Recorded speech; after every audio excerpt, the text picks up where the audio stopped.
Good morning, everyone. It's time for another update. I imagine this is number 14, so I think it is, or 15, whatever. But so here's the engine all ready to go. Just waiting for the body still. But as you can see, I've gotten a lot of the piping and the fixtures, or the tubing. I've bent it all up and put it in place on the engine. And as you can see, we put in a nice little glass bowl for the fuel filter, but I'll put another one in between the fuel tank and the fuel pump before we start it up or anything. But as you can see, everything is pretty much in place, looking really good. And so I'm real excited once we get everything together to just get this thing running again. But as you can see, I've got the seat frame is all primered up, ready for paint for when we go. And I've just kind of laid out some of the pieces for the bed on just across the frame, just to keep them out of the way. But you can see the new tailgate. It's looking real nice.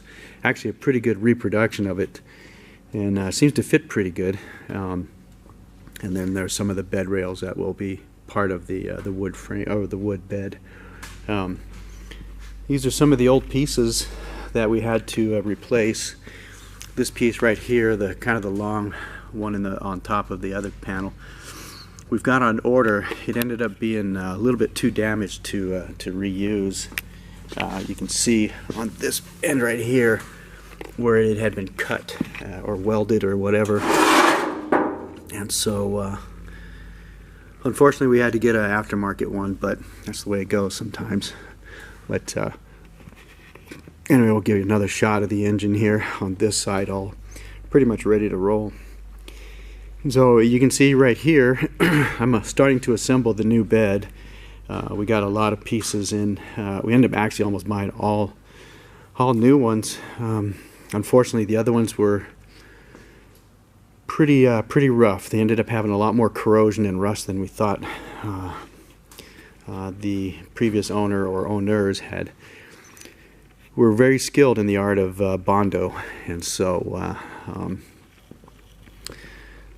we ended up having to do this, but at least this will be all straight for the most part, and just waiting for that last little piece. And so today I'm going to finish cleaning up the windows, the front windows. I just installed the tracks right here with some silicone and some rubber, and have to clean those up a little bit. But then the vent windows, I've got them all together, and then today I'm going to be assembling the handles that go onto the vent windows.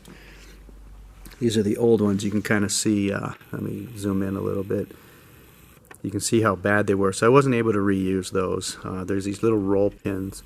You can see the little roll pin in there that is frozen. So fortunately, we were able to find all of the tiny little pieces, the wavy washers, the roll pins, little rivets, and the handles and everything.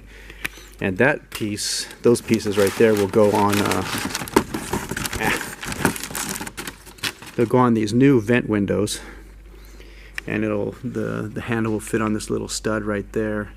And then I'll reuse the springs that go on this all this metal stud.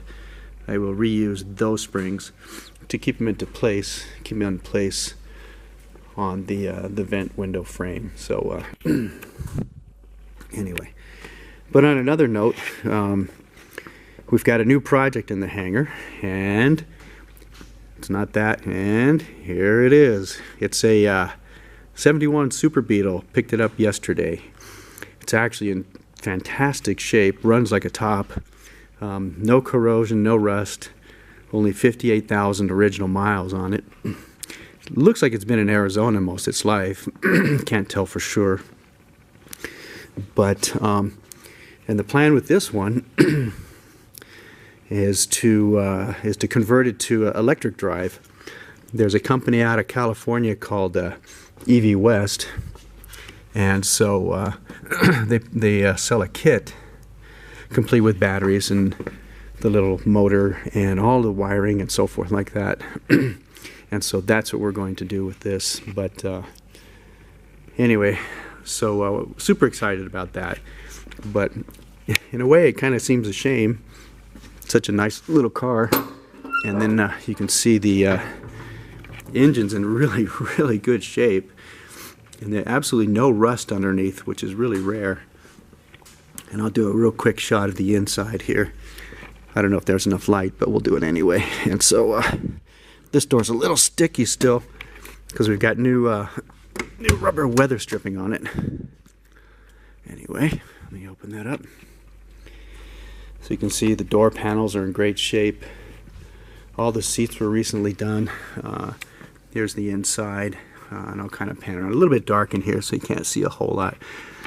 I would suppose the only thing that we would really need to do to this on the inside is maybe carpet's a little bit worn, but not bad. Steering wheel has some cracks, and the center button is a little bit damaged. You can see a crack on the steering wheel there. But other than that, this thing is it's a beauty, and we found it locally here in Tucson. You can see there. And anyway, so that's about it for here, what's going on here. Anyway, signing off for now, and update next week.